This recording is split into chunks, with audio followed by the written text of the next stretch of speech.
Localizado no Triângulo Mineiro, o município de Frutal conta com uma população superior a 50 mil habitantes, segundo dados do IBGE, na pesquisa nacional por amostra de domicílios em 2007. A cidade tem a origem de seu nome nas árvores que cresciam às margens do ribeirão e que produziam frutos conhecidos pela população apenas como frutas.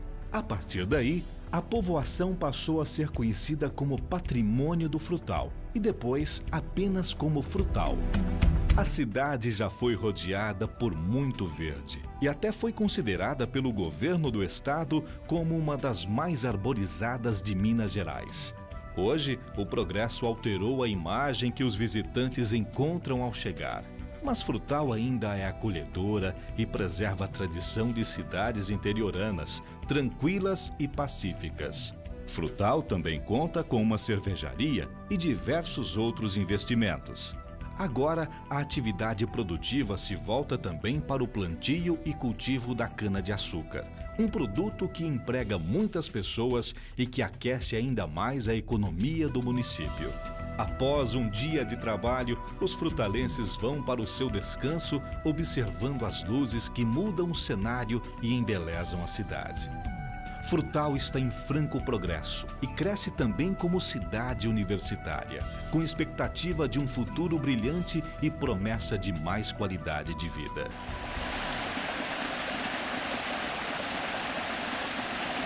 Entre os destaques que chamam a atenção para Frutal estão as suas belezas naturais.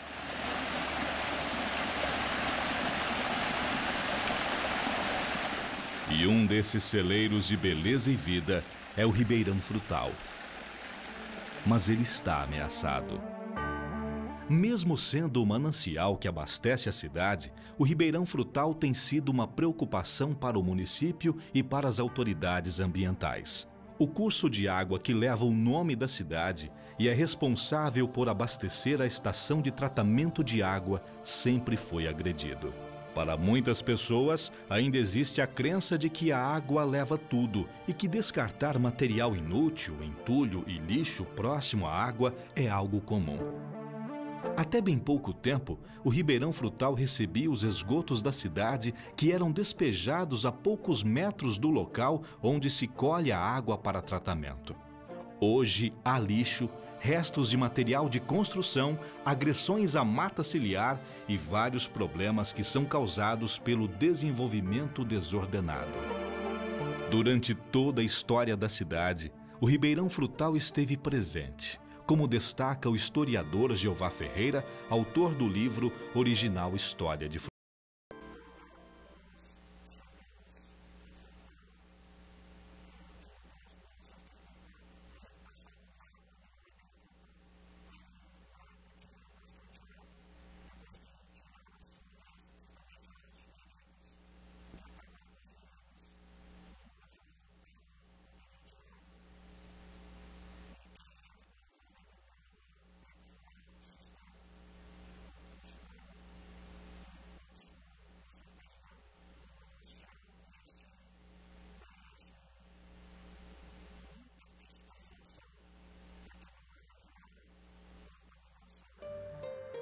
Frutal hoje está diante do problema da água. O Ribeirão Frutal, que é a fonte de abastecimento da estação de tratamento de água da empresa concessionária, ainda é capaz de continuar por alguns anos. Mas é preciso fazer um acompanhamento constante. É o que confirma o gerente de produção da empresa, Leonel Varanda. A Copasa vem realizando o monitoramento através de réguas linimétricas colocadas em pontos estratégicos no Ribeirão Frutal. E o que a gente verifica é que existe uma oscilação na vazão do Ribeirão Frutal, tanto em épocas de estiagem quanto em épocas de chuva, isso em termos sazonais. Ou seja, existe uma flutuação na vazão do Ribeirão Frutal. Mesmo com os meios de comunicação lançando alertas e campanhas frequentes, a maioria dos brasileiros ainda parece não saber das consequências do que faz. Os problemas são graves. Construções invadindo áreas de preservação permanente. Sujeira, lixo, o assoreamento do leito por causa do desmatamento e outras questões que preocupam as autoridades. O promotor Alan Baena Bertola dos Santos, que responde pela curadoria do meio ambiente na comarca de Frutal, diz que as leis ambientais determinam a proteção de mananciais como o Ribeirão Frutal. Todos os cursos d'água, eles são classificados pela legislação de acordo com as suas propriedades, a pureza, basicamente, da água. Então, essa classificação restringe o uso desse curso d'água, qual a destinação adequada dessa água. Os lançamentos de efluentes não podem alterar a classificação desse curso d'água. Então, uma água que é própria para o consumo humano, se um lançamento de um efluente torna essa água imprópria para o consumo humano, esse lançamento é inadequado e, portanto, não pode ser feito. Para isso, os empreendimentos que são instalados e lançam efluentes nos cursos d'água, eles são submetidos a licenciamentos ambientais pelos órgãos competentes, para que seja verificado, dentre outras questões, justamente a adequação dos efluentes que vão ser lançados nesse curso d'água, nesse curso receptor, para que não haja uma alteração da sua classificação, da sua destinação. O promotor diz que Frutal enfrenta problemas com a conservação do meio ambiente, como quase todos os municípios brasileiros. Isso não é um privilégio nefasto de Frutal, digamos assim, apesar da cidade de Frutal ter um vínculo econômico mais efetivo com a agricultura, também atividades urbanas acabam comprometendo os nossos mananciais. Diante do que se vê a cada dia, parece não haver mais esperança para este e outros cursos de água.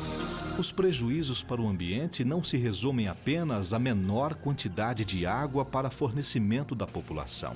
São centenas de questões que passam principalmente pela educação de jovens e de adultos para que se respeite mais o meio ambiente. Apesar de tudo, a natureza resiste, o ribeirão continua a correr e a vida a seu redor permanece. A ação da presença humana e a poluição vieram para ameaçar esse manancial. A responsabilidade para cuidar desta riqueza natural é de todos, povo e governo. O Ribeirão Frutal, como qualquer outro ribeirão, qualquer outro córrego, precisa de um trabalho de conscientização da população, principalmente a população que mora ali ao lado do ribeirão. Mas a gente vai trabalhar no sentido de fazer com que a população tenha consciência para que, no mínimo, não destrua. O professor Paulo Henrique Costa Corgozinho, pesquisador do Instituto Hidroex, que desenvolve estudos sobre a água, diz que é essencial preservar as nascentes. Uma medida principal de preservação do Ribeirão Frutal passa pela preservação das nascentes. Como o Ribeirão Frutal, a bacia do Ribeirão Frutal está inserida numa área de intensa atividade agrícola, é comum que exista uma perda do ambiente em torno, uma substituição do ambiente natural em torno por atividades como, por exemplo, criação de gado e plantação de cana, plantação de laranja, outros tipos de atividades agropastoris.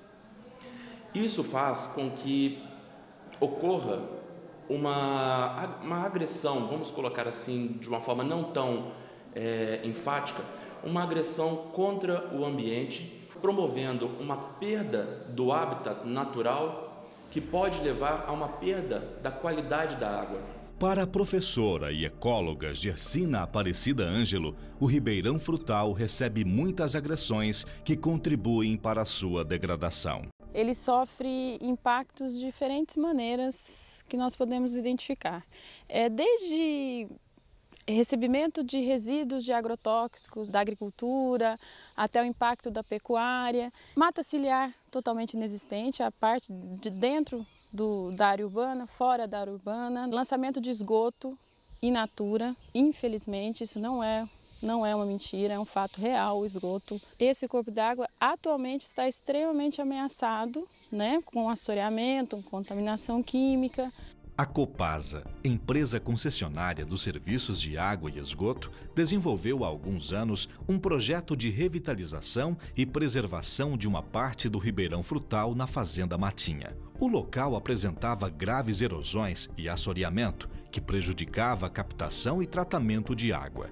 A empresa fez um trabalho de recuperação das matas ciliares neste local para conter a erosão, como conta o proprietário Sebastião da Mata. Você vê que a ramagem da beira do córrego, você pode ver que ela está muito bonita, muito perfeita.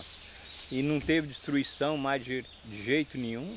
A gente está olhando direitinho, onde tem erosão, a gente procura tampar aquela erosão. Zelando direitinho, você tem ele, né? Agora o problema é se deixar acabar, né? O proprietário da Fazenda Matinha afirma que é importante para todos saber conservar a natureza. Hoje em dia o que manda nas beiras de córrego é a mata auxiliar, porque se não tiver ela, desbarranca tudo. Isso aqui tem pororoca, tem pimenta de macaco, tem pombo, tem mangue, isso tudo é da beira de córrego. Tem que deixar a reserva, porque não pode desmatar tudo. É pequenininha minha terra, mas eu tenho que deixar um pedacinho, porque eu não posso acabar com ela tudo. E eu acho que todo mundo tinha que fazer o mesmo. O trabalho teve como base a recuperação de uma área degradada. Então a Copasa, em parceria com o proprietário, fez o reflorestamento da mata ciliar, construiu uma barragem que depois foi desativada, mas para poder favorecer a irrigação hídrica do local, e fez a recuperação, realizou a recuperação ambiental daquele setor. Com isso, além da preservação do meio ambiente, houve o registro do reaparecimento de nascentes na Fazenda Matinha. E, para surpresa de todos, uma dessas nascentes foi classificada, foi identificada como sendo de origem mineral. Foi feita análise em Belo Horizonte, deu mineral. O atendente comercial da Copasa, Adalberto Rodrigues de Menezes Filho, que foi um voluntário na implantação deste projeto, acredita que o meio ambiente deve ser preservado como uma questão essencial à vida humana. Se todas as pessoas estivessem envolvidas, comprometidas nesse sentido, com certeza o nosso manancial estaria bem mais preservado. E creio que os nossos governantes, ONGs, devem estar também direcionadas nesse foco, que é a preservação da natureza, para que a nossa água continue com abundância e com qualidade. Assim como acontece em todo o mundo, ainda há muito a ser feito. E todas as alternativas devem ser consideradas. A vida moderna exige progresso, mas já está muito alto o preço pago pela natureza. Ela é quem nos dá a matéria-prima para tudo o que possuímos e está sendo agredida e destruída com ações impensadas. As imagens convidam para uma reflexão. Frutal é sede de um Instituto Internacional para o Estudo das Águas e isso pode ser a salvação para o Ribeirão Frutal e todas as nossas nascentes. Mas a população não deve ficar de braços cruzados esperando apenas pelo trabalho que será feito pelos cientistas e autoridades. Já há muitas pessoas agindo para salvar o ambiente. Porém, esse exército ainda é pequeno se comparado com aqueles que só enxergam o lucro. Quando se fala em meio ambiente, todo cidadão está envolvido e todo ele, homem, mulher ou criança, deve lutar para conservar o que é de todos. As mudanças acontecem rápido e atualmente são poucos os que se preocupam em conservar um pedaço de verde, deixar um abrigo para os animais selvagens ou evitar a agressão às nascentes e suas matas ciliares. Fatos como a diminuição da quantidade de água, a areia que toma conta do leito e reduz a possibilidade de vida do Ribeirão Frutal devem ser conhecidos por todos, para que cada um faça a sua parte na conservação. O homem modifica o meio ambiente e quando faz isso, também é modificado por ele. É por isso que toda mudança traz um resultado direto, que vem de acordo com o que se fizer na natureza. Diante de todo esse quadro, resta a esperança de que saibamos cuidar de nosso ambiente de agora em diante. E para que todos, desde as novas gerações até cada um de nós, possamos acordar e agir para conservar o ambiente, fica a pergunta: até quando um manancial de vida como esse vai suportar antes de secar?